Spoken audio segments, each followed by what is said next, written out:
안녕하세요, 닥터필름입니다. 오늘 하우투 세 번째 시간에는 스마트폰으로 인물을 촬영할 때 아름다운 구도를 잡는 방법에 대한 이야기를 해보려 합니다.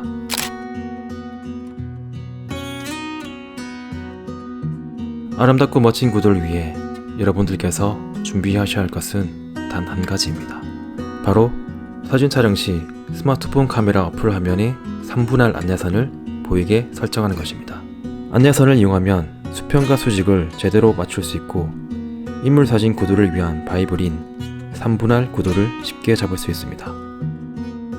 3분할 법칙은 19세기 화가들로부터 시작되어 지금까지 널리 사용되고 있는 프레이밍의 기초입니다. 가로와 세로를 3등분해서 그 선들이 만나는 지점에 강조하고 싶은 피사체를 위치시킬 경우 가장 안정감 있는 구도를 설정할 수 있기 때문에 아름다운 풍경과 어울리는 인물 사진을 촬영하고 싶을 때 제가 가장 많이 사용하는 구도입니다. 그럼 이제 3분할 구도를 이용해서 실제로 어떻게 인물 사진을 찍어야 하는지에 대해서 알려드리도록 하겠습니다. 우선 아름답거나 독특한 풍경을 만나면 피사체를 선들이 교차하는 위치에 적당히 배치시킵니다. 이때 배치된 인물의 시선 처리가 중요합니다.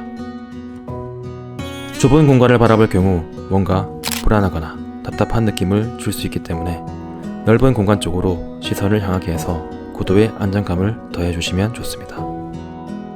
그리고 촬영하는 사람의 자세를 피사체의 무릎 정도의 높이로 낮추고 카메라의 각도를 위로 향하게 할 경우 다리가 훨씬 길어 보이는 인물 사진을 찍을 수 있으니 적극 활용하시면 좋습니다.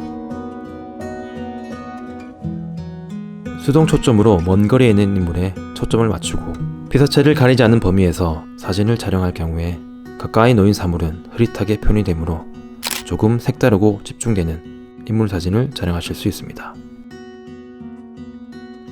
이런 3분할 구도가 좋기는 하지만 모든 경우에 적용되는 것은 아닙니다. 대표적으로 주변 풍경이 완벽한 대칭을 이루거나 배경을 이루는 선들이 하나로 모이는 그런 포인트가 있는 경우에는 조금 더 색다른 구도를 설정하기도 합니다.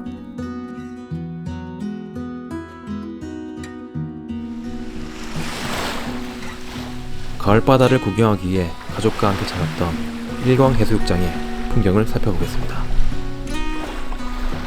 바다 끝 멀리 보이는 등대와 나무 그리고 산들이 좌우 대칭을 이루고 있고 그 사이에 바다의 수평선이 보입니다.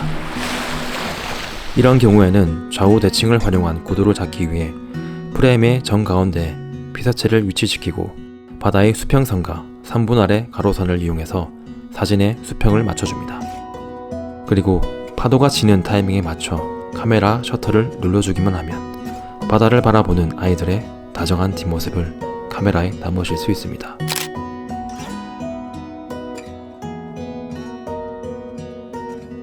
인물이 서 있는 전신을 찍을 경우에는 앞서 설명드린 것처럼 다리가 길어 보이도록 촬영자의 자세를 낮춰야 하고 발이 잘리지 않게 적당한 공간을 주고 촬영하시는 것이 좋습니다. 지금 보시는 것은 지난 시간 노출 강의를 위해 촬영했었던 야간 장노출 인물 사진입니다. 도로 위 안전선과 빛의 궤적이 한 곳으로 모이는 지점에 피사체를 위치시켰습니다. 이 경우 인물에 조금 더 집중되는 효과가 나타나기 때문에 주변 환경에서 선들이 모이는 지점이 있다고 한다면 적극 활용하시면 좋습니다. 오늘은 풍경과 어울리는 아름다운 인물 사진을 찍기 위한 구도를 잡는 법에 대해서 살펴봤습니다. 가장 보편적으로 사용되는 3분할 구도를 기본으로 주변 상황이나 풍경에 맞는 다양한 구도를 직접 촬영하면서 연습하시다 보면 아름다운 구도를 보는 눈과 감상을 발전시킬 수 있을 겁니다. 다음 시간에는 맛있어 보이는 음식과 그 외 다양한 피사체들의 디테일을 살려서 찍을 수 있는 스마트폰의 접사 기능에 대해서 알려드리도록 하겠습니다. 더욱 도움이 되는 강의가 되도록 항상 노력하겠습니다. 그럼 See you.